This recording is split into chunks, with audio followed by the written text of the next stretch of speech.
시청자 여러분, 안녕하십니까? 12월 8일 미국 주요 뉴스를 전해드리겠습니다. 트럼프 대통령이 치솟는 장바구니 물가를 잡기 위해 식품업계의 가격 담합과 불공정 행위를 뿌리 뽑겠다는 강력한 행정명령에 서명했습니다. 이번 조치에 따라 미 법무부와 연방거래위원회는 즉시 식품공급망 보안 전담 조직을 꾸려 업계 전반에 대한 고강도 조사에 착수하게 됩니다. 새로 출범하는 태스크포스는 육류 가공부터 비료, 종자, 농기계 등 식품 산업 전반에 걸친 불공정 관행을 집중적으로 파헤치고 혐의가 포착되면 형사 기소와 대배심 소집까지 추진할 수 있는 막강한 권한을 갖게 됩니다. 트럼프 대통령은 특히 외국계 자본이 미국 식품 기업을 장악해 식량 안보를 위협하고 가격 상승을 부추기는 상황을 더 이상 두고 보지 않겠다고 못 박았습니다.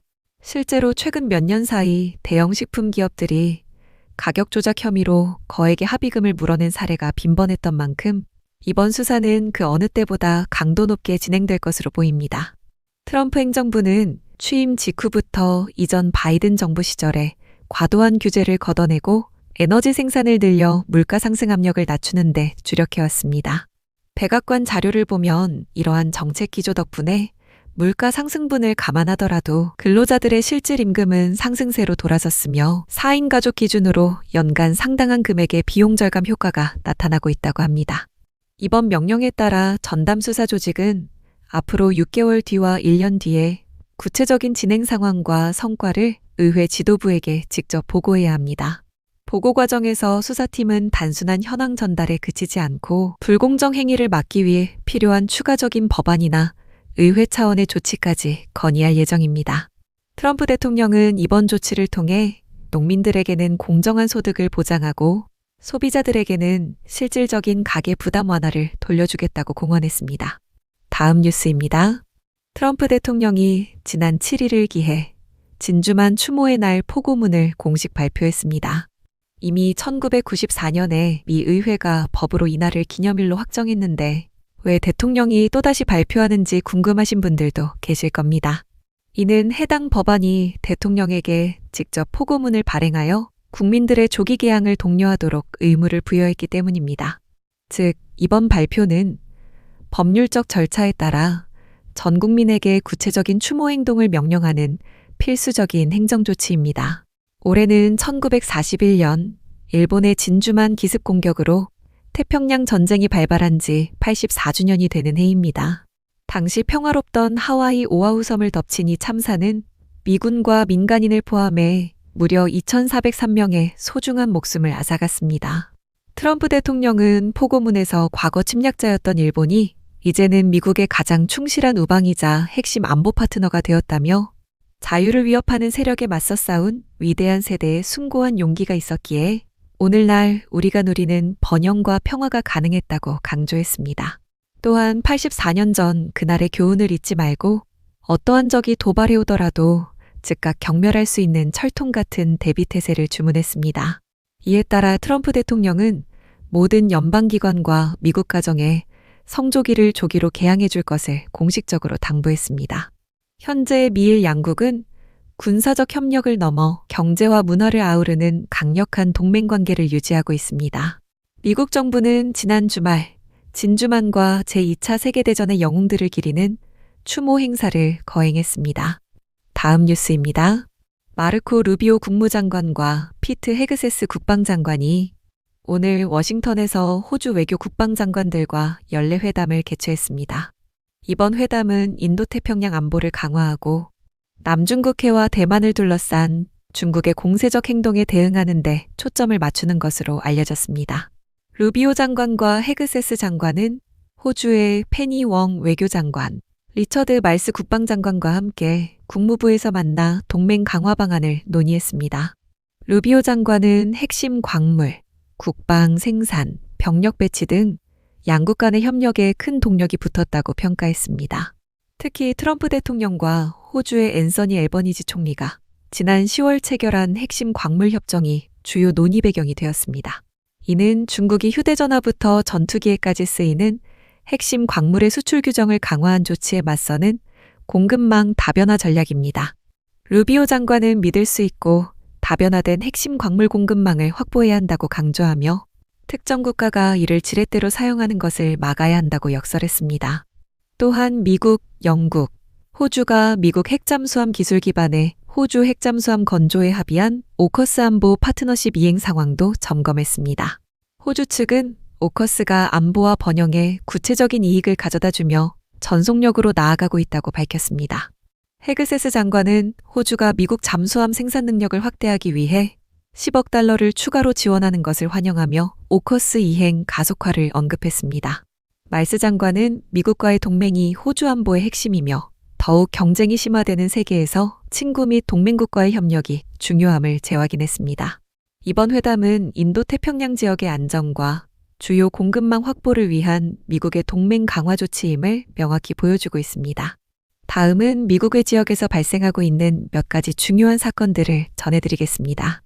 일본 북동쪽 해안에서 발생한 규모 7.6 지진으로 인해 쓰나미 경보가 발령되고 대규모 주민 대피령이 내려졌습니다.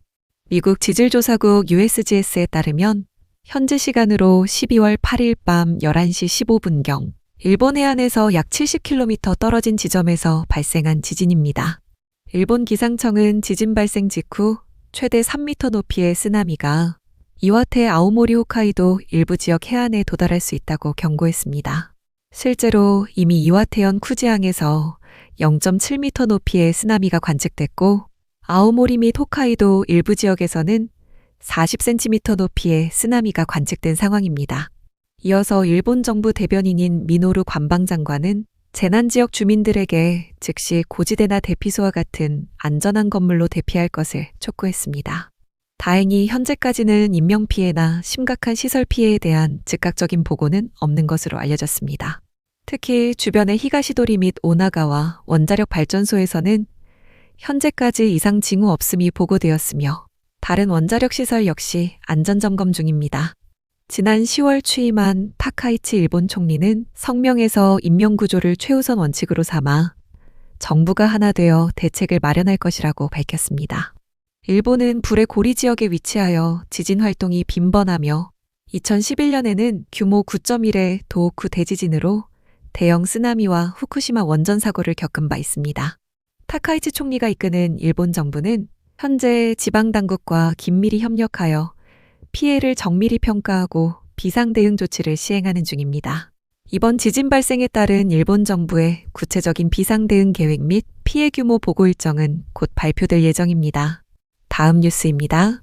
태국과 캄보디아 국경 지역에서 무력 충돌이 재점화되면서 긴장이 고조되고 있습니다.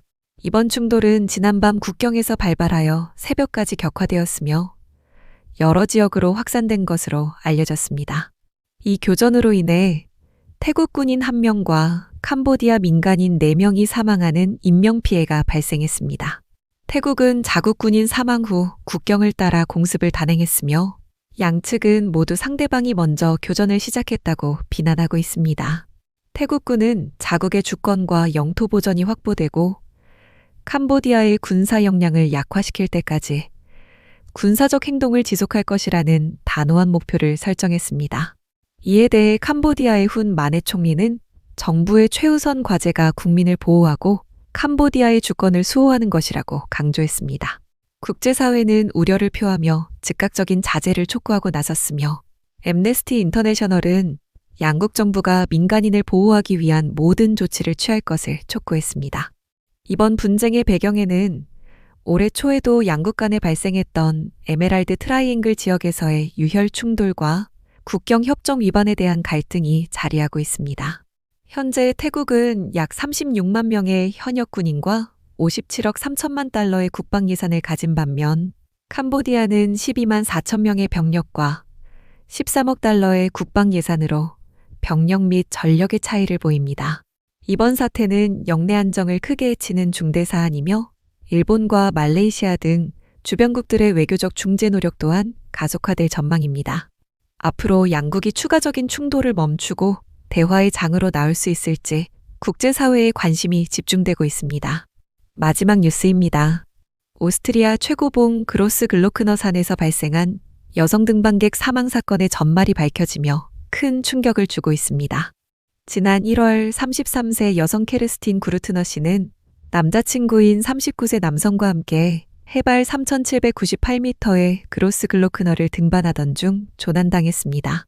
경험이 부족했던 구르트너 씨는 정상 약 50m를 남기고 탈진과 저체온증으로 더 이상 등반이 불가능한 상태에 이르렀습니다.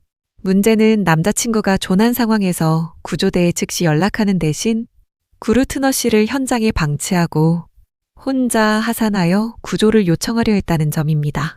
결국 구르트너 씨는 영하의 추위 속에 밤새 방치되어 동사했으며 다음 날 아침에야 뒤늦게 구조팀에 의해 시신으로 발견되는 비극이 발생했습니다. 잘츠부르크 검찰청은 숙련된 등반가이자 이번 산행을 계획한 남자친구에게는 일행의 안전을 책임질 의무가 있다고 명시했습니다. 남자친구는 계획보다 2시간 늦게 등반을 시작했고 필수 비상 장비를 챙기지 않았으며 구르트너 씨에게 부적합한 장비를 착용하도록 한 것으로 조사되었습니다. 특히 구르트너 씨가 탈진하여 쓰러진 밤 8시 50분 이후에도 그는 새벽 2시까지 그녀를 대피소로 옮기거나 비상담요를 덮어주는 조치도 취하지 않았습니다. 검찰은 그가 구조 요청을 지연하고 조난자를 보호할 의무를 이행하지 않아 결국 동사에 이르게 했다며 그를 중과실치사 혐의로 기소했습니다. 남자친구는 자신의 변호인을 통해 비극적이고 운명적인 사고라는 입장을 고수하고 있으나 내년 2월 재판에서 법적 책임을 피하기는 어려워 보입니다. 이상으로 오늘의 뉴스를 마칩니다. 시청해주셔서 감사합니다.